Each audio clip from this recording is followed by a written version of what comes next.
Good evening, this is LX and you're listening to Night Whisper. Tonight we uncover one of the darkest and most chilling chapters in true crime history. A name that continues to send ripples of terror across China. Yang Xinhai, the monster killer. He didn't just kill. He massacred. Entire families wiped out in silence. His reason?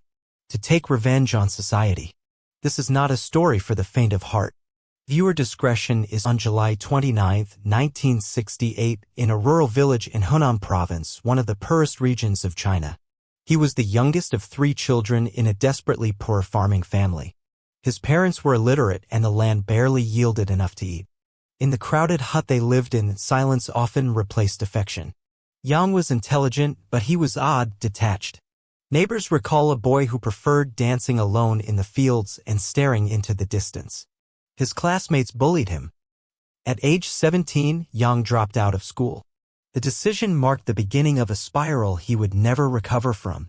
He drifted from city to city, province to province, surviving through odd jobs, construction, factory work, and even begging. He was arrested multiple times for theft and burglary but always disappeared again after release. But somewhere during these years, a monster began to grow. In 1996, he was arrested for raping the daughter of a friend. He was sentenced to 5 years in prison. When he was released in 1999, he was no longer just an outcast. He was full of hate. Hate for society. Hate for humanity. Hate for everyone who had ever ignored him. His murders began later that same year. And they were unlike anything China had seen before. Yang would travel by bicycle, carrying nothing but a hammer, shovel, or iron bar. He specifically targeted rural villages, choosing isolated houses where entire families lived together. At night, he would break in silently, often through unlocked doors or windows. And then, he'd kill, bludgeoning his victims while they slept. Sometimes killing 5, 6, even 9 people in one night. He showed no mercy, not to children, not to the elderly, not even to pregnant women. In some cases, he raped the women before or after killing them. But he never stole anything. The motive wasn't money. It was rage. Revenge. Against society itself. One of the reasons it took so long to catch him was because Yang had no fixed pattern. He committed murders across Hunan, Shandong, Anhui, Hebei, and other provinces. He would strike in one city, then disappear for weeks, only to kill again hundreds of miles away. The only constant was his weapon, a blunt object, and the scale of destruction. Investigators were overwhelmed. These weren't isolated homicides. These were family massacres. And no one could link them until it was far too late.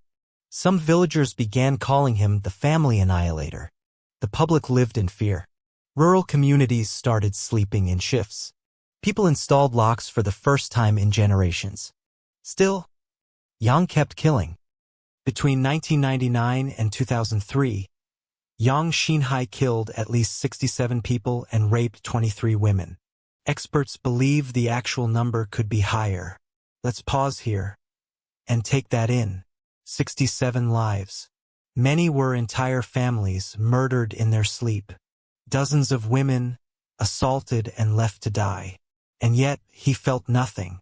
When asked why he did it, Yang replied, "When I killed people, I felt nothing. I thought it was fun." Yang was finally captured on November 3, 2003, during a routine inspection in Songzhou, Hebei province. He was found with suspicious injuries and no identification. Authorities, unaware of who he was, took him in for questioning. During a fingerprint match, everything changed. China's most wanted killer was in custody. He confessed quickly. In haunting detail, he described each attack. He remembered the faces, the houses, even the sounds his victims made as they died. When interrogators asked him why he targeted families, Yang answered, "Killing one person was boring. Killing multiple people, that was exciting." The trial was swift. On February 1, 2004, Yang Xinhai was found guilty of 67 murders and 23 rapes.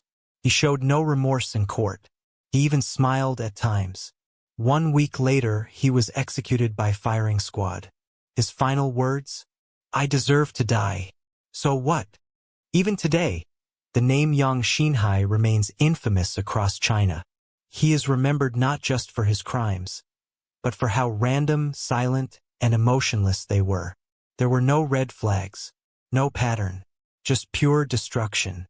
His case has since inspired books, documentaries, and even horror films.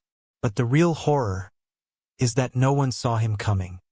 You've just heard the disturbing tale of Yang Xinhai, the monster killer, a man who turned his hatred into a weapon and wiped out 67 lives. His story is a reminder that sometimes the most dangerous monsters are the ones who wear the face of a stranger.